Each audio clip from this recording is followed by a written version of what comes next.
कथा के विश्राम में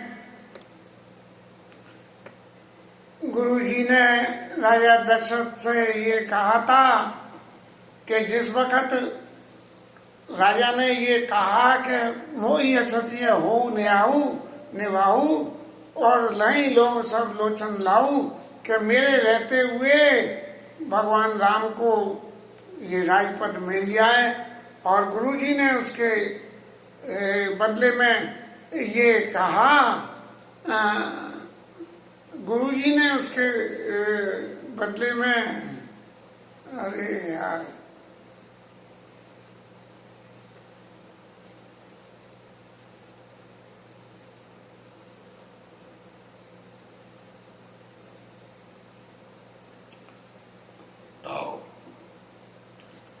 त्रिभुवन तीन काल जगमाही, जो बुढ़बाग दशरथ समुनाई।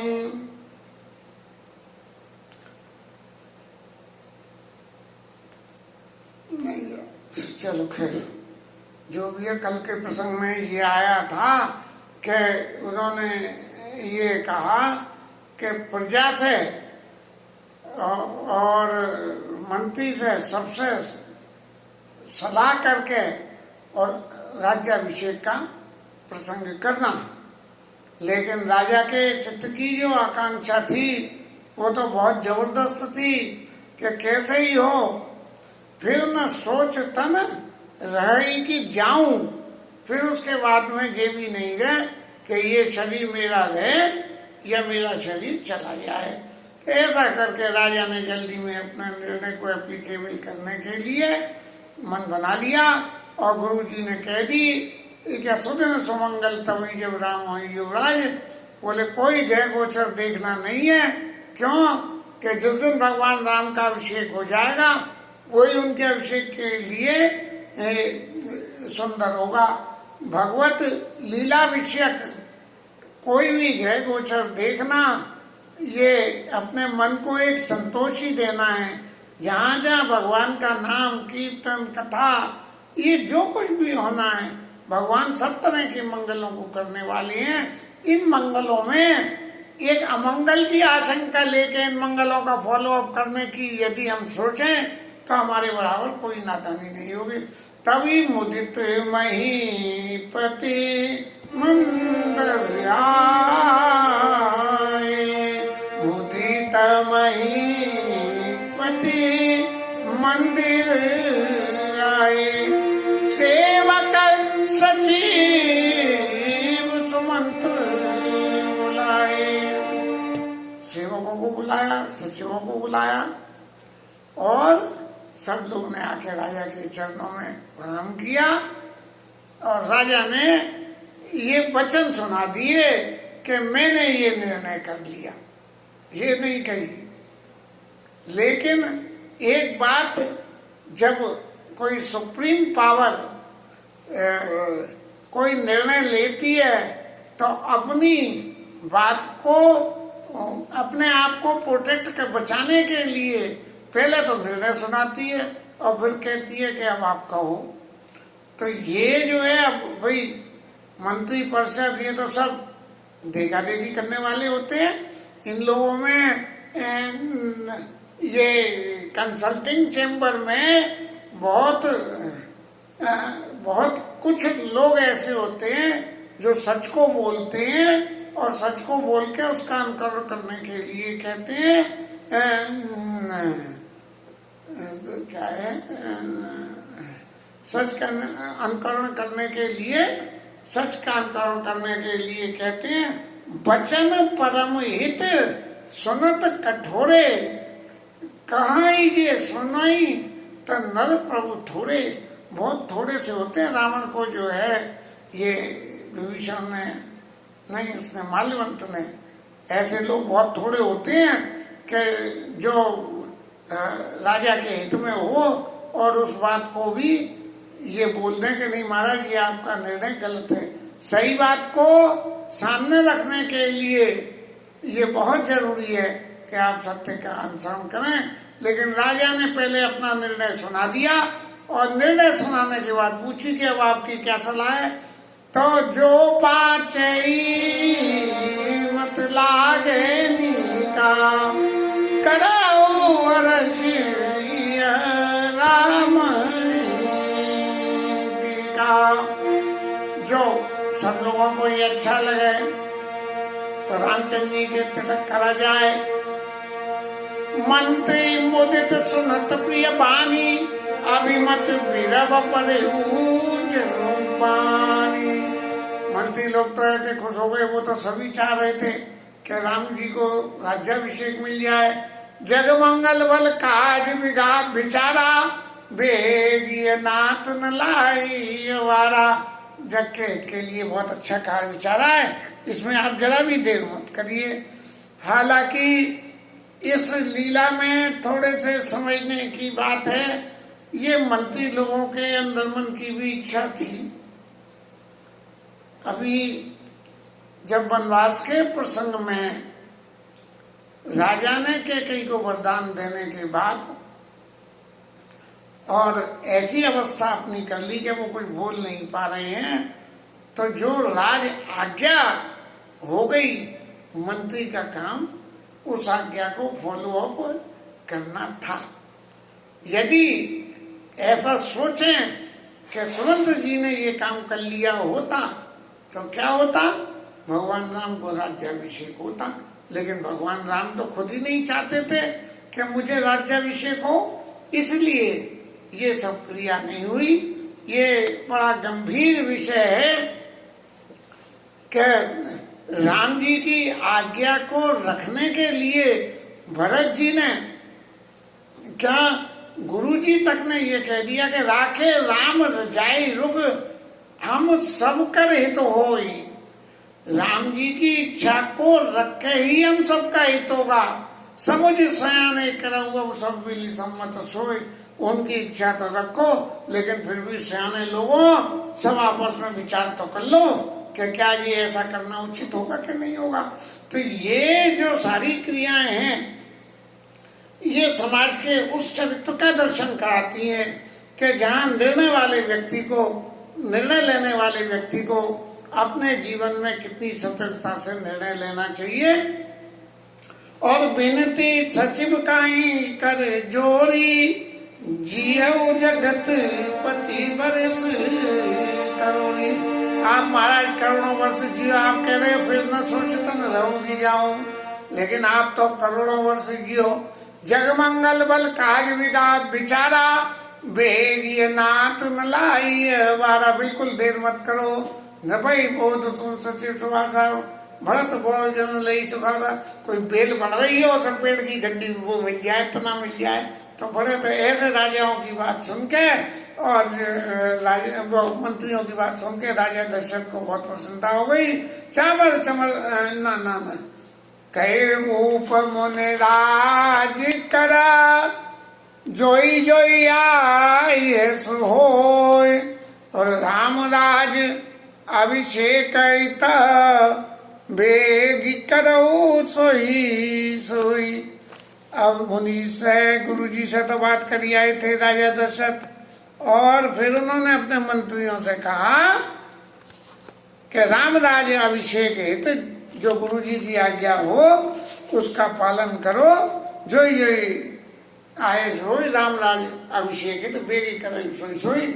सब काम बहुत जल्दी जल्दी कर लो, और इन सब कामों के करने में जो राजा के अभिषेक के लिए सारे जरूरत की चीजें होती हैं, वस्त्र, अलंकार, औषधि, फल, मूल फल, पूजा के लिए मणिगण मंगल वस्तु अनेका, जो जग जोग भूप अभिषेका। वेद विदित कई सकल विधाना, कहे रचौ पुर विविधाना।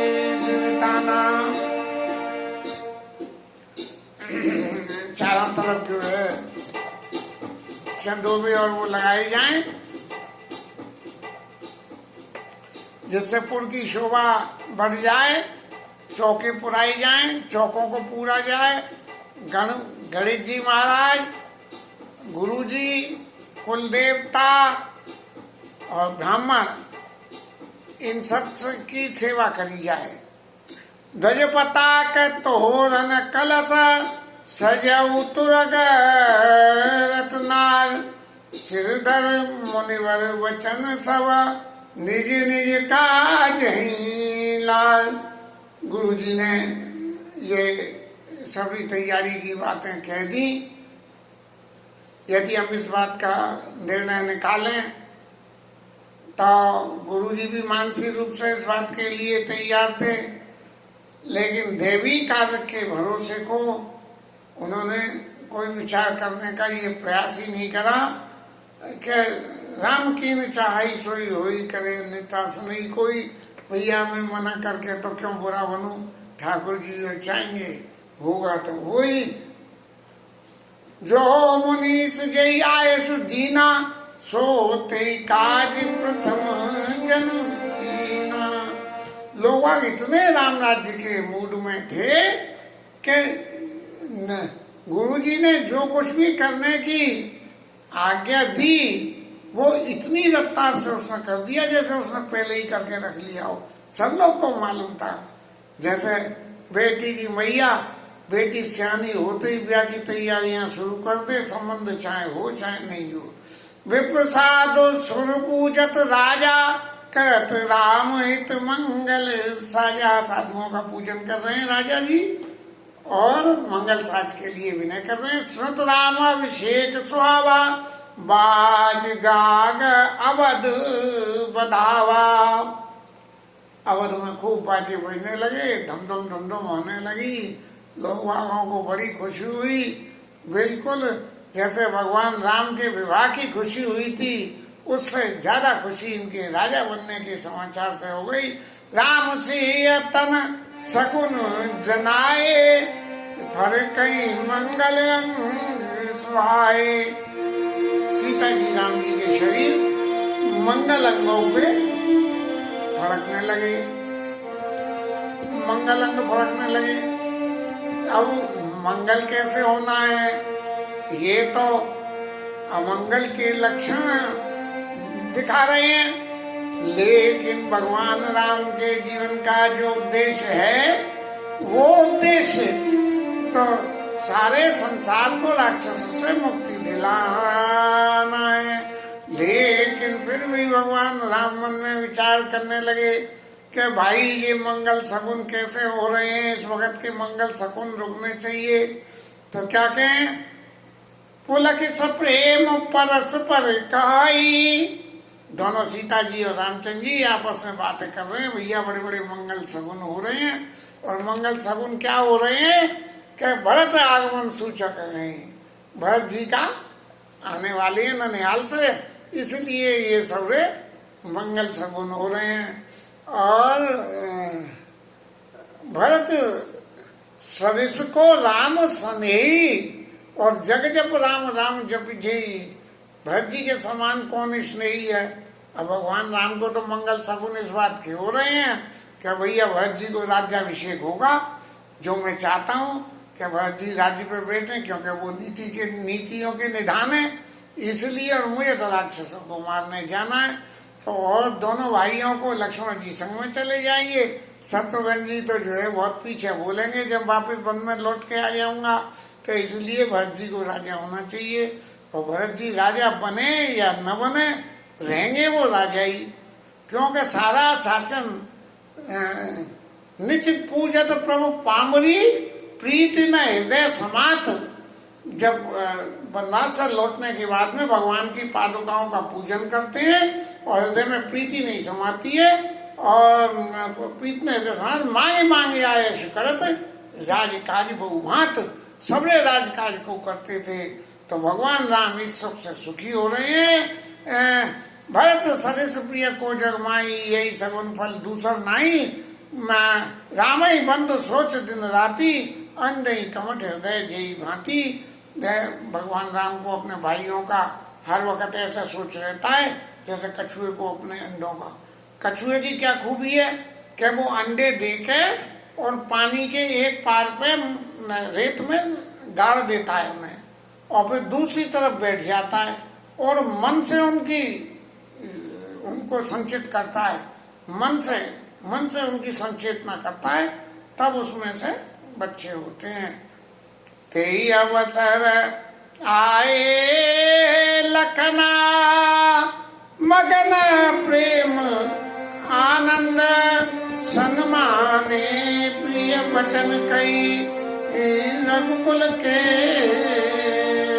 रविचंद्र।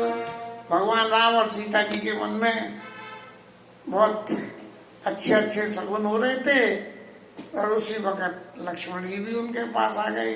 जब लक्ष्मण जी उनके पास आए तो भगवान राम ने उनका खूब मान सम्मान करा और भगवान राम ने उनसे निश्चित रूप से ही मन की बात कही होगी, भैया बड़े बड़े सगुन हो रहे हैं और इतना मन प्रसन्न हो रहा है, ये कोई जरूर भरत जी के आने की सूचना है। तो प्रथम जाई जिन वचन सुनाए और भूषण बसन भूरी तिन पाए। जिन लोगों ने पब्लिसिटी में जा जाके ये किसी को बताया, अरे भैया राम जी के अभिषेक का निर्णय हो गया है, तो उनको खूब कपड़े लत्ते सब मिले, प्रेम पुलक तन मन अनुरागी और मंगल कलश सजन सब लागी। माताएं लोग मंगल कलश सजाने लगी। चौके चार सुमित्रा पूरी मन में विविध भांत अति रूढ़ी अत्यंत सुंदर सुमित्रा जी ने चौकों को पुना। आनंद मगन राम में तारी दिए दान वो विप्रकारी। दोनों रानियों ने जो कोई समाचार उन्हें मिल गया, लेकिन कई भैया तो चुपचाप जाके अपने घर में ही बैठी रही। लोकाचार में जो सामाजिक रूप से घर की स्त्रियों को एक्टिव होना चाहिए, उस एक्टिवेशन की कमी की वजह से कई मैया अपने घर में ही बैठी रही और देवताओं ने ये देखा कि भैया ये सबसे बढ़िया है, जो आदमी अलगाव में समाज से अपने आप में रहेगा, यदि समाज का काम बिगड़ना है तो उसी की वजह से ही बिगड़ेगा, और जो समाज के बीच में रहेगा उसे चार तरह की बातें मिलती रहेंगी। एक हमारे भाई साहब कहा करते थे कि silence is good but silent is very dangerous. जो आदमी चुप रहता है वो तो सही है, लेकिन समाज में रहता है। लेकिन जो बिल्कुल मुंह सीम के और अलग भी पड़ा रहे, किसी को पता ही नहीं लगेगा फलाने लाल कहाँ है। हमारे घर में भी एक आध ऐसे प्राणी हैं, हाँ, पहले भी थे और अब भी हैं। तो silence is good but silent is very bad. तो वो जो साइलेंट वाली बात थी वो इनके ऊपर लागू होती है कि ये क्या कही भैया साइलेंट मोड में थी, इसलिए इन्हें तो कुछ पता लगी नहीं, बाकी सबको पता लग गई। पूजी गांव देवी सुर नागा, सब लोगों को, सांपों को, ग्राम देवताओं को कई बहुरी देन बलि भागा। बलि का भाग देने के, बलि का भाग का तो मतलब ये हो गया कि भैया किसी की हत्या करी जाएगी क्या। लेकिन राम राज्य में ऐसा नहीं था। वहां जिसका जो नेक तेरा होता था उसका नाम बलि का भाग दिया जाता। जैसे हमारे यहाँ आज भी ये कोई भी मंगल पूजा होती है तो लोकपालों को बलि दी जाती है, और बलि में काले उड़द में घी और सिंदूर मिला के उसका ऐसा लाल रंग कर दिया जाता है जैसे बलि का कोई नॉन वेजिटेरियन प्रोडक्ट हो। ऐसे बलि भागा कहे बहुर देन बलि भागा, जय विधि हो राम कल्याणु देव दया करी सो वरदानु। भगवान राम का जैसे कल्याण हो वही आप वरदान दीजिए। गावई मंगल कोकिल बहनी विडवदनी मृग सावक नैनी। और मंगल कोकिल वचन में कोयल के से वचन में लोग आगे जनाने लोग गा रहे हैं, और गला तो उनका कोयल के समान है लेकिन रूप भी चंद्रमा के समान है। राम राज अभिषेक सुने हिया हर्षे नर नार, लगे सुमंगल सजन सब विधि अनुकूल विचार। ये जनता में सबरे में खबर पहुंच गई कि कहीं मैया पे नहीं पहुंची, और सब लोग अपने अपने हिसाब से दिवाली आ रही हो तो जो तैयारी करते हैं ऐसे अपने अपने हिसाब से कि राम जी को राज्य होगा, हम ये देंगे, हम ये करेंगे, हम अपने घर को जो करेंगे, ऐसे पूरी प्रजा की अपने मन से श्रृंगार और सब करने लगी। तब नर नाह वशिष्ठ बोला, राम धाम सिख देन पठाए। तब राजा ने वशिष्ठ जी को बुलाया और उनसे कही कि राम अब राजा होने वाले हैं, इतना बड़प्पन मिलने वाला है, इस बड़प्पन का निर्वाह राम कैसे कर पाएंगे, इसलिए आप जाके उन्हें कोई शिक्षा दे आइए। और गुरु जी राम जी के दरवाजे पे गए हैं और उनके आने की सुन के भगवान राम बाहर आए और उनके चरणों में प्रणाम किया, सीता जी के साथ में आए और सादर अर्घ दे घराने उनको अर्घ देते हुए घर में ले गए। श्रेष्ठ जन जब कभी भी घर में पधारे तो अर्घ जरूर दे, आपके परम प्रिय जब कभी भी घर पधारे तो अर्घ जरूर दे, सादर अर्घ दे घराने और सोरे भांति पूज सन्मानी पाद्यों पाद्यों समर्पयामि आचमनियम समर्पयामि गंधम विलेपयामि धूपदेव नैवेद्यामि। ये षोड़शो 16 तरह की जो पूजा है, सोरे भांति पूज सम्माने गए चरण सिंह सहित बहुरी। और सीता जी के साथ में भगवान राम ने उनके चरणों को ली पकड़ा और बोले राम कमल कर जोड़ी। भगवान राम हाथ जोड़ के बोले,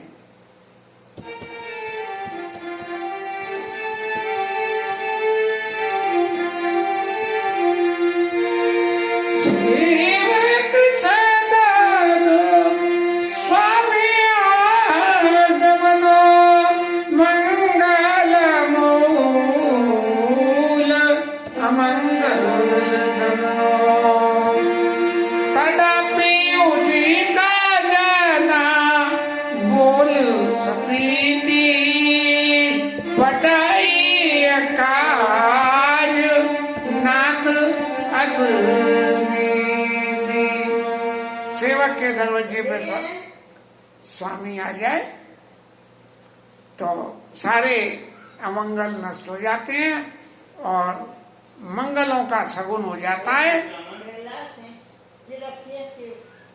सुनत राम अभी से नहीं गए चरण सिय सहित बहोरी, बोले राम कमल कर जोड़ी। सेवक सदन स्वामी आगमनो, मंगल मूल मंगल जमो। तदपि चित जन बोल सप्रीति, पठय काज नाथ अस कीर्ति। प्रभुता तज प्रभु कीन सनेऊ, वयो पुनीत आज यह। लेकिन फिर भी आपने यहाँ आके बड़ी कृपा करी है और इसलिए मेरा ये घर आज पवित्र हो गया है। सो करो गोसाई, सेवक लाई स्वामी सेवकाई। अब आपकी जो आज्ञा हो मैं वही काम करूं, आप मेरे को बताइए। सुने सने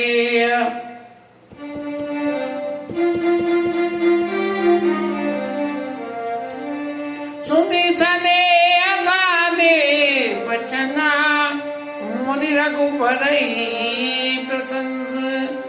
कृष्ण राम तुम काउस हंस वंश। भगवान राम के ऐसे स्नेह वचन को सुन के गुरुजी महाराज ने उनकी प्रशंसा करी और फिर बोले कि हे राम, आप हंस वंश अवतंस, सूर्य वंश में तुम हंस के समान हो, इसलिए तुम भैया ऐसी बात क्यों नहीं कहोगे। तुम्हारा तो स्वभाव ही इतना अच्छा है कि जिसके संग बोलते हो वो ऐसी बढ़िया बातें बोलते हो।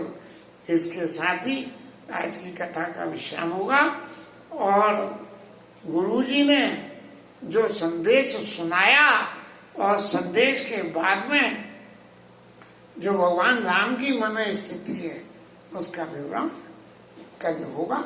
हरि नाम कीर्तन।